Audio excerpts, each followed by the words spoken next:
All right, so how did that go? Now, I want you to really give this a good go before you come and check the solutions, because this really is how you're going to prove to yourself that you've actually internalized and learned all of this information that we've been teaching you. But once you have done, and if you want to check the solution, or you just want to fix a particular bug or see how I did it, then go ahead and continue watching. So when we first start off, this is the website that we've got. And notice that it's already been styled and it's already set up so that we can start writing JavaScript. Now there's just one problem. We currently don't have a JavaScript file. So we're going to go into our project and we're going to create a new file that's called index.js. So now that we have our JavaScript file, it's still not linked to our index.html. Just as we linked up our style sheet in the CSS sections, we have to link up our index.js. And the best place to do that is just before the end of the body. So we're going to create a script tag that has an external source, and the source is going to be index.js. So now we can test this by simply writing an alert that says working. And now if we reload our website and we get our alert, then we know that our JavaScript has been linked up without any issues. All right, so that's step one. Now the next thing we want to do is to place some images into our image elements by default. So when our website starts up, it should have 2 images of the Dicee face already showing. So we know that our images are located in a folder called images, and they're numbered Dice 1 through to Dice 6. So we can simply change the source here to images/dice6.png. And we can do the same thing over here. And now if we hit save and refresh, we've got some dice on the page. Looking pretty good. All right, so that's step 2. Now, step 3 involves going into our index.js and generating some random numbers that we're going to be using to select a random dice face. So we first have to create a variable called random number 1. And remember that to create a random number, we simply use the method math.random. And this will generate a number between 0 and 0.9999999 recurring. So in our case, we need a random number between 1 and 6. So we'll need to multiply this random number that we get by 6. So if the random number was between 0 and 0.9, then we now have a number between 0 and 5. And we can't have that random number be a decimal number. So we need it to be a whole number. And we can do that by rounding it down using math.floor. So remember that if at any point you're not quite sure what your code is doing, you can always just copy it and paste it into your console and just run it to see what the values are. So we're currently getting random numbers between 0 and 5. So to change that range from 0 to 5 to 1 to 6, all we need to do is just to add 1. So let's recap on this method. We're generating a random number between 0 and 0.99999. Then we're multiplying that number, whatever it may be, by 6 in order to change it to between 0 and 5.99999. Then we're rounding that number down to the nearest whole number, so it becomes between 0 and 5. And finally, we're changing that range from between 0 and 5 to between 1 and 6 by simply adding 1 to the number. And you can verify each step of this code by simply testing it out inside the console. Now, if any of this seemed confusing, then make sure that you go back to our lesson on randomization, where we talked about this in more detail. All right, so now we have a random number 1, which is going to give us a random number between 1 and 6. And then we're going to use this random number to select a random dice image. So you might notice that our dice images are very handily named from dice 1 through to dice 6. So we can simply use concatenation to add this number to the end of the string dice and get our random dice image. So let's create a variable called random dice image, and we can create this using concatenation. So we can say dice plus random number 1 plus .png. So this will be a string that is from dice1.png through to dice6.png. So we can now use that string to change the source of our image to that random image name. So the next part is changing that attribute value for the source. So at the moment, it's just a static image. It's always going to show dice6, but we're going to change this string based on the random number that we got back. So in order to change it, we have to tap into the source attribute of our image element. So notice that the source is actually not just the name of the image, but it also has the folder that the images are contained in. And that's because all of our dice images are nested inside this folder called images, which is how we would normally organize our assets. So in order to include that name, we also have to add it by concatenation. So we can say var image random image source equals images, which is the name of the folder. Notice that it's a plural with an S, and then / plus random dice image. Now this step is optional because you can also add it in here, but I think it's just easier for you to see what's going on. So I'm leaving it as a separate line here. So now what we'll get back inside this variable will be something like images / dice1.png through to images / dice6.png. So now we're ready to change the source attribute of our image element. So do you remember how you can change the attributes of the elements?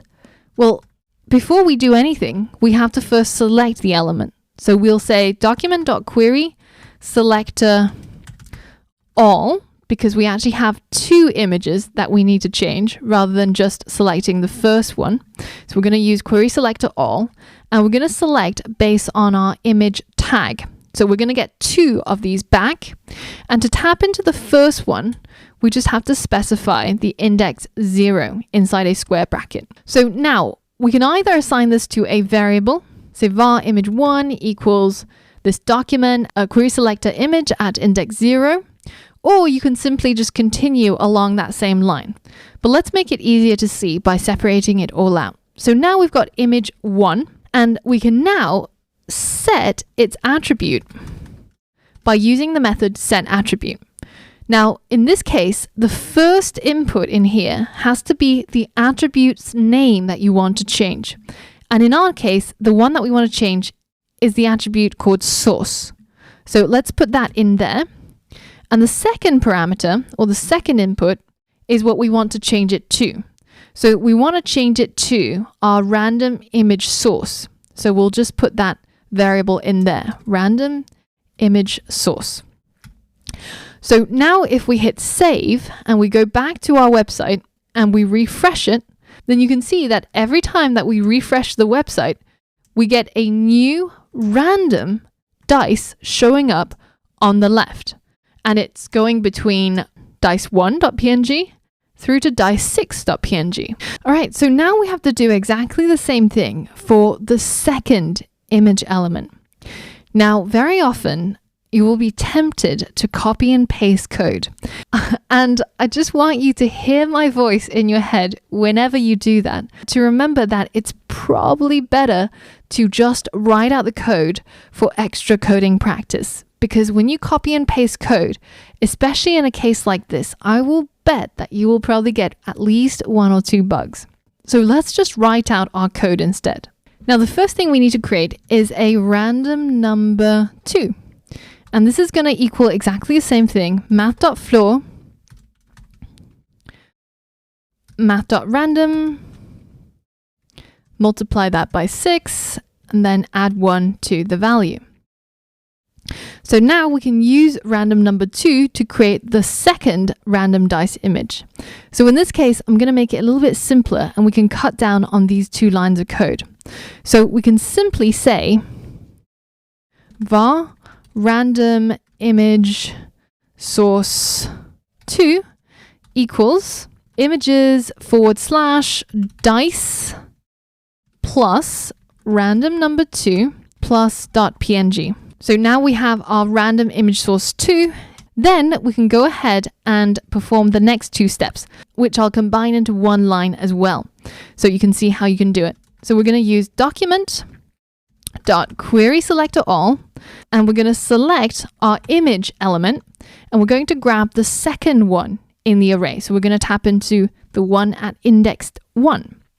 Now that we've gotten this element using these lines of code, we're going to set its attribute.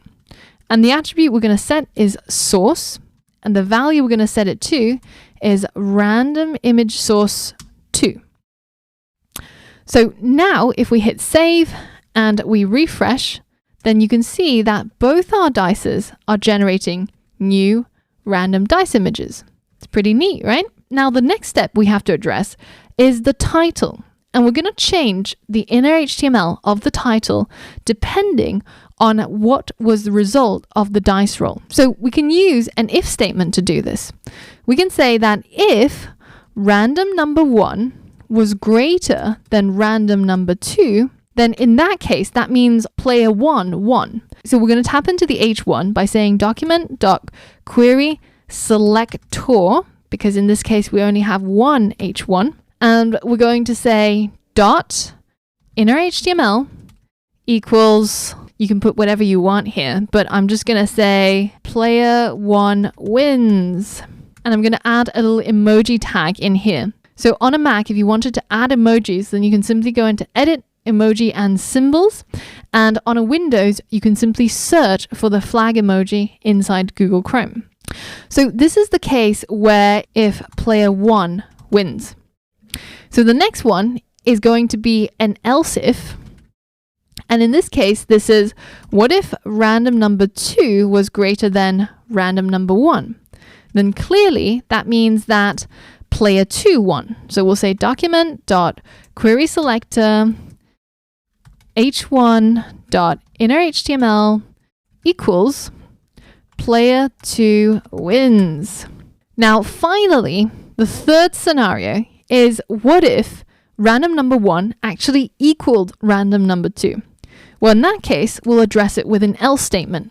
And we'll say document.querySelector h1.innerHTML equals draw. Cool. So now if we hit save and we refresh our page, then you can see that depending on the dice roll, then we'll tell the user which player won, or whether if there was a draw. So I hope you had fun with this challenge and it helped you to get to grips with a lot of the things that we've been learning in these past few lessons. Now, of course, depending on how you wrote your code, it could have been a lot shorter or a lot longer, or you might have used different ways, like say, get element by ID or get element by tag name instead of query selector or query selector or. And of course, if you wanted to refactor your code and make it a lot shorter, then you can always do that. But always remember that there is a healthy balance between really short code and expressive code that anybody could understand when they came around. So I would say something like this is probably a little bit too long, but I think it helps to see what's going on exactly every step of the way. Now, if you were to go even more extreme and to say, instead move this into here and then move this into here. Now this code will still work, but having such a long line of code where everything is happening all in one place is a little bit much, and it makes it harder for anybody else who comes along to understand what's going on in your code. So I recommend aiming for that healthy balance and aiming to keep your code really, really readable. Now, in the next module, we're going to be digging into some more intermediate parts of the document object model, and we're going to see how we can respond to events such as button clicks and also keyboard strokes. So for all of that and more, I'll see you on the next lesson.